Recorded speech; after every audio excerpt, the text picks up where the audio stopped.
ਹੁਣ ਸੀਰੀਅਸ ਨਹੀਂ ਕਰਨਾ ਚਾਹੀਦਾ।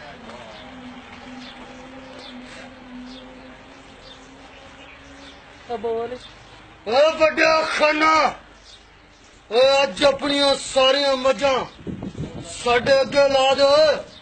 जद तू अज अपनिया सारिया मझा साडे अगे ना लाइया तो फिर वेख लवी अज इथों तेरिया मझा ना ले गया ते तेरा अज लट्टू कमावांगा। एक तेरी लाश जाएगी।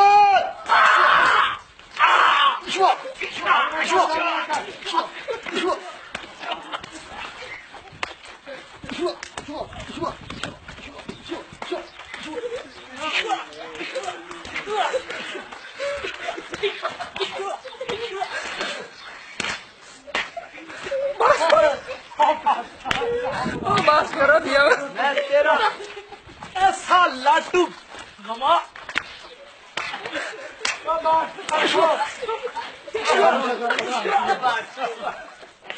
बस यार कट कट